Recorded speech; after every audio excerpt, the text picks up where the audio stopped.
Hello student, आपका first practical है effect of mental fatigue upon performance. ये एक एक्सपेरिमेंट है, तो ये एक्सपेरिमेंट आप लोगों को किन हेडिंग्स में लिखना है ये बताऊंगी, और साथ साथ में इसमें जो कैलकुलेशन और ग्राफ कैसे बनने हैं ये आपको बताती हूँ। तो फर्स्ट हेडिंग है name of the experiment. Name of the experiment naturally यही रहेगा, effect of mental fatigue upon performance. इसके बाद इंट्रोडक्शन होगा। इंट्रोडक्शन में जो आपका बेसिक कंसेप्ट है, जैसे इसमें मेंटल फटीग है तो आप लोगों को मीनिंग ऑफ मेंटल फटीग और मेंटल फटीग के डिटर्मिनेंट्स वगैरह लिखने हैं। उसके बाद प्रॉब्लम आएगी, problem of the experiment. Problem आपकी क्या है, what is the effect of mental fatigue on performance, यानी मानसिक थकान का निष्पादन पर क्या प्रभाव पड़ता है। इसके बाद दूसरी हेडिंग आपकी हाइपोथेसिस आएगी।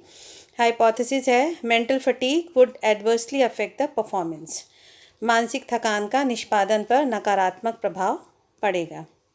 वेरिएबल्स, दो वेरिएबल हैं इसमें, इंडिपेंडेंट और डिपेंडेंट वेरिएबल। इंडिपेंडेंट वेरिएबल है इसमें मेंटल फटीग या मानसिक थकान, और डिपेंडेंट वेरिएबल है परफॉर्मेंस या निष्पादन। फिर उसके बाद नेक्स्ट हेडिंग है आपकी मटेरियल यूज्ड। मटेरियल यूज्ड में आपका पहला मटेरियल तो लिस्ट ऑफ नंबर्स होगी। फिर उसके बाद स्टॉप वॉच, अगर स्टॉप वॉच नहीं है तो आप वॉच का भी इस्तेमाल कर सकते हैं, और paper, pencil and pen. Next heading है आपकी कंट्रोल। कंट्रोल जो जैसा कि आप लोग लिखते आए हैं टेबल के फॉर्म में होगा, और व्हाट, वाई एंड हाउ की डेफिनेशन हेडिंग्स में होगा। क्या किया, क्या कंट्रोल किया, क्यों किया और कैसे किया। तो इन तीन हेडिंग्स में जो भी आपके कंट्रोल्स हैं इस एक्सपेरिमेंट से, specific to experiment and general control, वो आपको पॉइंट वाइज लिखने हैं। जनरल में आपका नॉइज़ को कंट्रोल किया, क्या कंट्रोल किया, नॉइज़ कंट्रोल किया। क्यों कंट्रोल किया, कि जिससे नॉइज़ एक एक्सट्रेनियस वेरिएबल है, उसका अनवांटेड इफेक्ट आपके डिपेंडेंट वेरिएबल पे ना पड़े। कैसे किया, to keep all the environment keep calm and quiet. इसी टाइप से जितने भी आपके कंट्रोल्स हैं, specific control and general control, वो आपको पॉइंट वाइज लिखने हैं। नेक्स्ट हेडिंग है आपकी detail of the subject. Detail of the subject की सब हेडिंग है name, name of the subject, age, subject की एज क्या है, जेंडर, मेल है या फीमेल है, एजुकेशनल क्वालिफिकेशन क्या है उसकी, day, date and time of the experiment, जिस दिन आप ये एक्सपेरिमेंट कंडक्ट कर रहे हैं उसका डे, डेट एंड टाइम लिखना है। फिर उसके बाद नेक्स्ट हेडिंग है introduction of the experiment. Introduction of the experiment, this is specific about the present experiment. मतलब मेंटल फटीग को बहुत सारे तरीक़ों से हम मेजर कर सकते हैं, और उनका इफ़ेक्ट हम परफॉर्मेंस पे मेजर कर सकते हैं। लेकिन जो हमारा एक्सपेरिमेंट है, स्पेसिफिक एक्सपेरिमेंट है, वो क्या है। जैसे इसमें हमने नंबर शीट का इस्तेमाल किया है, और उसमें कैसे हमने सब्जेक्ट को इंस्ट्रक्शंस दिए कि आपको कैलकुलेशन करके कैसे फिर हमने किया। इसमें पूरा इंट्रोडक्शन आपका स्पेसिफिक एक्सपेरिमेंट का इंट्रोडक्शन आएगा। फिर उसके बाद आपका प्रिलिमिनरी सेटअप होगा। प्रिलिमिनरी सेटअप में जो आप लिखते आए हैं, जैसे ये आपको लिखना होगा कि all the material related to the experiment was issued from the lab, such as mental fatigue number sheet and stop watch और watch, and the tables were made in advance. ये आपका प्रिलिमिनरी सेटअप हो गया। उसके बाद the next heading would be rapport formation. Rapport formation is very important for the experiment. Rapport formation में आपको लिखना है कि some initial questions were asked to the subject so that he or she may feel comfortable and can freely participate in the experiment, such as asking his name, age, educational qualification, etc. Next is instructions. Instructions आपको तब देने हैं कि after ensuring that the subject is feeling comfortable, you will give the following instructions. उसको आपको number sheet को show करना है और दिखाते हुए कहना है कि this is a sheet consisting of many numbers and you are suppose to add any 3 number and divide the total of 3 number by the last number, and you have to write the answer against the 3 numbers you have added. This will count as one product. In this way you have to do this task for some time, and you will start doing the task once I say start and stop it when I say stop.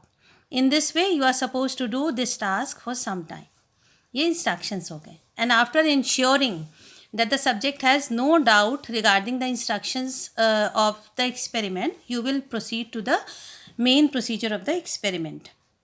Main procedure आपको start कैसे करना है, इन्हीं line से start करना है कि once the subject has understood all the instructions the main procedure was started. Main procedure आपका क्या था कि आपने उसे नंबर शीट दे दी और उसको सारे इंस्ट्रक्शन दे दिए और उसको आपने स्टार्ट बोला. And once you said start, the subject started calculating all the things, and once the 1 minute was completed, you will say stop and the subject would stop the task. और ये करते समय आपको 2 बातों का ध्यान रखना है. पहली बात तो हर एक ट्रायल 1 मिनट के लिए देना है. टाइम इस एक्सपेरिमेंट में कांस्टेंट है.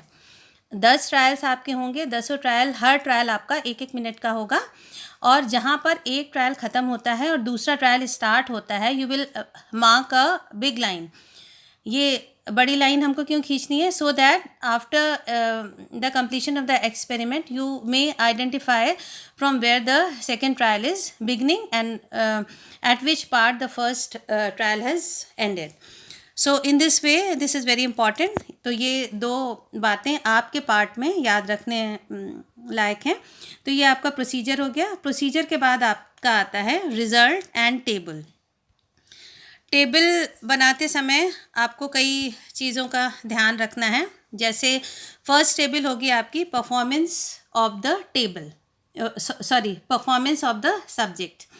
अब ये जो हमने इस टेबल में डेटा दिया है ये हाइपोथेटिकल डेटा है. मतलब ये हमने एक्सपेरिमेंट नहीं किया है, सिर्फ आप लोगों को एक्सप्लेन करने के लिए हाइपोथेटिकल नंबर हमने दे दिए हैं.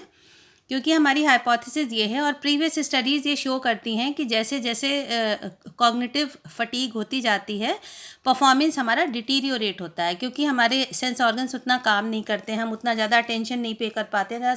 so many determinants of mental fatigue which can have their adverse effect on the performance of the subject.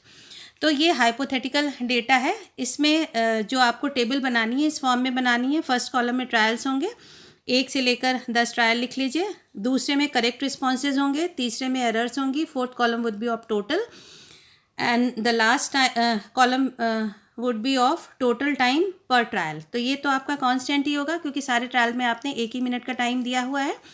और ये करेक्ट रिस्पॉन्सेज और एरर्स क्या हैं जो उसने टोटल किया है. जैसे आपने उसको इंस्ट्रक्शन दिया था कि 3 नंबर्स को ऐड करना है, फिर उसे लास्ट वाले से डिवाइड करना है. फिर आपको ये चेक करना है कि ये उसने कैलकुलेशन सही किया है कि नहीं किया है. मान लीजिए फर्स्ट वाले में उसने टोटल 16 किए थे, 16 के 16 सारे उसके सही थे, एरर्स एक भी नहीं थी. दूसरे ट्रायल में उसने 19 किए टोटल, इसमें 17 का कैलकुलेशन सही था, 2 के कैलकुलेशन गलत थे.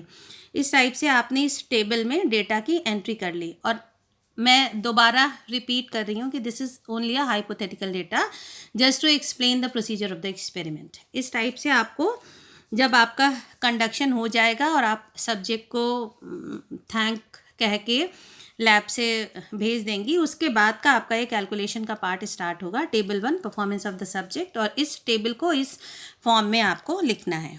फिर उसके बाद होगा आपका टेबल 2 समरी टेबल. इसमें अब आपको 2 टाइप की कैलकुलेशन करना है. आपको 2 मीन निकालने हैं, मीन ऑफ करेक्ट रिस्पॉन्सेज और मीन ऑफ एरर्स. तो ये जो हमने डेटा डिराइव किया है ये टेबल 1 से लिया है. पहले हमने लिया mean of first 5 trials of correct responses.